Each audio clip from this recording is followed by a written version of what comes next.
Hello बच्चों, पहला chapter है फिजिकल वर्ल्ड। फिजिकल वर्ल्ड में आपको साइंस के बारे में जानना है। साइंस क्या है? Systematized and organized knowledge. तो science is what? Science is systematized and organized knowledge. मतलब कोई भी चीज़ हम देख रहे हैं तो उसका एक सिस्टमेटिक ढंग से ज्ञान, वही साइंस है। जैसे हमारे संस्कृत में कहा जाता है शास्त्र। शास्त्र मतलब क्या? शास्त्र का मतलब भी सिस्टमेटाइज्ड नॉलेज होता है। तो साइंस भी एक तरह का अपने आप में शास्त्र भी है। आपने 10th में साइंस में सब पढ़ा है, उसी में फिजिक्स भी पढ़ा है, केमिस्ट्री भी पढ़ा और बायो भी पढ़ा। साइंस का दो तरह से डिवाइड हम लोग करते हैं। पहला होता है बायोलॉजी और दूसरा होता है फिजिकल साइंस। बायोलॉजी में हम लोग जीवित वस्तुओं के बारे में पढ़ते हैं, स्टडी ऑफ लिविंग थिंग्स। जैसे कोई जानवर है, कोई पौधा है, मानव है, मतलब जो भी जीवित है उसके बारे में स्टडी बायोलॉजी में होगी। और फिजिकल साइंस के दो पार्ट हो जाते हैं, पहला केमिस्ट्री और दूसरा फिजिक्स। केमिस्ट्री में हम लोग इस केमिस्ट्री में स्टडी ऑफ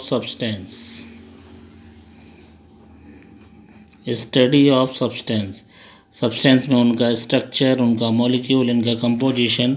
और फिजिक्स में स्टडी ऑफ नेचर मतलब ये होता है जो कुछ आपको दिखाई पड़ रहा है। जो कुछ आपको दिखाई पड़ रहा है वो सब नेचर के इवेंट हैं। जैसे पानी बह रहा है, बारिश हो रही है, पंखा चल रहा है, टेलीविज़न चल रहा है, मोबाइल चल रहा है, ये सब नेचर में हो रहे हैं। इसलिए इन सब की स्टडी हम लोग फिजिक्स में पढ़ेंगे। अब अगला जो कॉन्सेप्ट है वो है साइंटिफिक मेथड।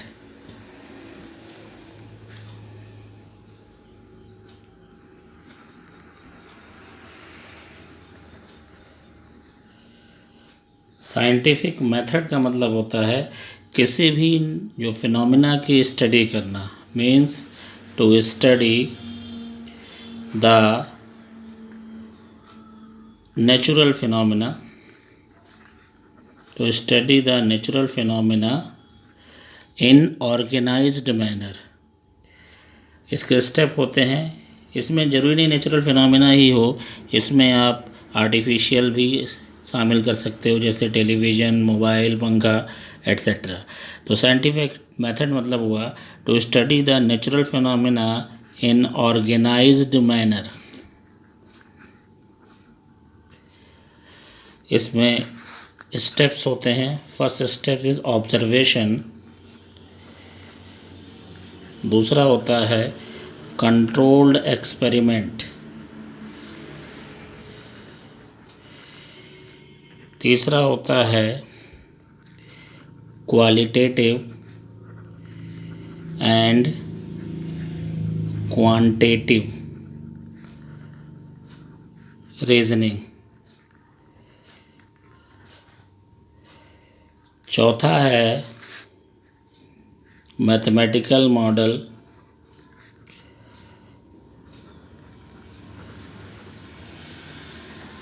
पांचवा है प्रेडिक्शन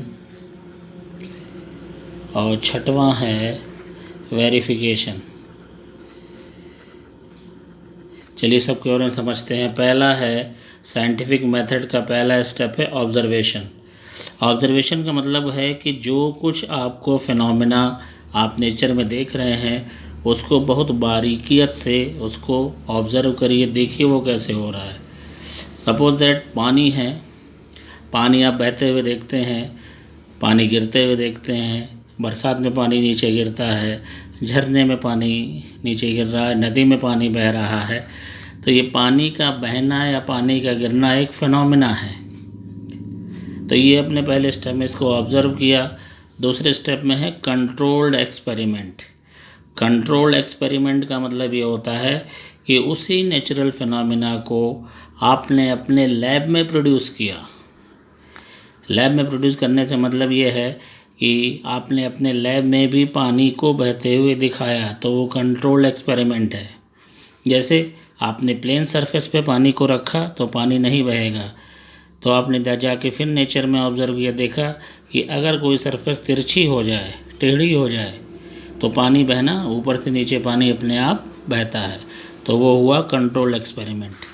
तीसरी लाइन है qualitative and quantitative reasoning. Qualitative reasoning का मतलब है कि आपने ऑब्जर्वेशन में ये देखा कि ऑब्जर्वेशन हो कैसे रहा है। जैसे पानी वाले एक्सपेरिमेंट में सरफेस तिरछी होने पर पानी गिर रहा है या पानी बह रहा है, तो ये क्वालिटेटिव हुआ। क्वांटिटेटिव मतलब होता है कितना तिरछा करने पर कितना पानी बह रहा है, ये हुआ क्वांटिटेटिव रीजनिंग। मैथमेटिकल मॉडल मतलब ये होता है कि आपने जो क्वालिटेटिव और क्वांटिटेटिव रीजनिंग की है उससे आप फार्मूला बनाएं। प्रेडिक्शन मतलब उस फार्मूले पर आप और कोई नई चीज़ बनाएं। सपोज दैट जैसे आपने F = ma एक फार्मूला पढ़ा था 9th में। अगर 2 न्यूटन का फोर्स है और 1 किलोग्राम का ऑब्जेक्ट है, तो ये 2 मीटर/सेकंड² एक्सेलरेशन होना चाहिए। ये आपने प्रेडिक्ट किया, और जो आपने प्रेडिक्शन किया अगर वो लैब में फिर से सही हो रहा है तो उसे वेरिफिकेशन कहते हैं। अगर वेरिफिकेशन नहीं हो पाया तो फिर से आपको स्टेप 1 से प्रोसीड करना पड़ेगा।